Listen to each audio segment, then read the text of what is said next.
اعوذ باللہ من الشیطان الرجیم بسم اللہ الرحمن الرحیم الحمد للہ رب العالمین والصلاة والسلام علی سید الانبیاء والمرسلین وخاتم النبیین صلی اللہ علی النبی الامی الکریم وعلی آلہ وبارک وسلم۔ معزز ناظرین، السلام علیکم ورحمۃ اللہ وبرکاتہ۔ جاذب پبلیکیشنز میں خوش آمدید۔ میں محمد سعید جاذب آپ کی خدمت میں حاضر ہوں۔ تعلیم القرآن کا سلسلہ جاری ہے اور میں آپ کی خدمت میں سورۃ النساء کی تفصیلات و تشریحات لے کر حاضر ہوں۔ آج کی نشست میں سورۃ النساء کی آیت نمبر 2 شامل ہے۔ ارشاد باری تعالیٰ ہے وَآتُوا الْيَتَامَ أَمْوَالَهُمْ وَلَا تَتَبَدَّلُوا الْخَبِيثَ بِالطَّيِّبِ وَلَا تَأْكُلُوا أَمْوَالَهُمْ إِلَىٰ أَمْوَالِكُمْ إِنَّهُ كَانَ حُوبًا كَبِيرًا، اور یتیموں کو ان کے مال دے دو اور گندی چیز کو اچھی چیز کے عوض بدل کر نہ لو اور نہ ان کے اموال اپنے مالوں سے ملا کر کھاؤ، یقیناً یہ ہمیشہ سے بہت بڑا گناہ ہے۔ ناظرین، یتیم کسے کہتے ہیں؟ لغوی اعتبار سے الیتیم کا مطلب ہے اکیلا اور تنہا رہ جانا۔ یہی اس کے بنیادی معنی بھی ہے۔ حضرت ابو سعید بن قریب باہلی اسمعی رحمت اللہ علیہ، مشہور ادیب، ماہر لغت و شاعر گزرے ہیں، کہتے ہیں کہ الیتیم اس ریتلی زمین کو کہتے ہیں جو اپنے ارد گرد زمینوں سے الگ تھلگ ہو۔ حضرت ابو عبداللہ بن زیاد ابن العربی، یہ مشہور مورخ اور عالم حدیث گزرے ہیں، یہ فرماتے ہیں کہ المیتم ہر اس چیز کو کہتے ہیں جو تنہا اور اکیلی ہو۔ علامہ راغب رحمۃ اللہ علیہ کے نزدیک ہر منفرد اور تنہا چیز یتیم کہلاتی ہے۔ بن باپ کے بچے کو یتیم اس لیے کہتے ہیں کہ وہ اکیلا رہ جاتا ہے۔ ضرورت کے وقت باپ کا نہ رہنا یتیم کہلاتا ہے۔ یہی وجہ ہے کہ جب تک بچہ جوان نہ ہو جائے یتیم کہلاتا ہے، لیکن جب وہ جوان ہو جائے تو اسے یتیم نہیں کہتے۔ اسی کے برعکس لڑکی اس وقت تک یتیمتن کہلاتی ہے جب تک کہ اس کی شادی نہ ہو جائے، خواہ وہ بالغ بھی کیوں نہ ہو چکی ہو۔ ناظرین، یتامہ یتیم کی جمع ہے۔ علامہ شہاب الدین آلوسی بغدادی رحمت اللہ علیہ، یہ صاحب روح المعانی، فرماتے ہیں کہ یہ عربی محاورہ ہے۔ اصطلاح اور زبان کے مطابق جس کا باپ مر جائے سن بلوغت تک یتیم کہلاتا ہے۔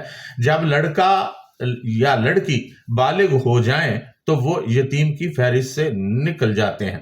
بالغ ہونے پر وہ مکلف یا ذمہ دار ہو جاتے ہیں اور ان پر قانون کی پابندی لازم آ جاتی ہے۔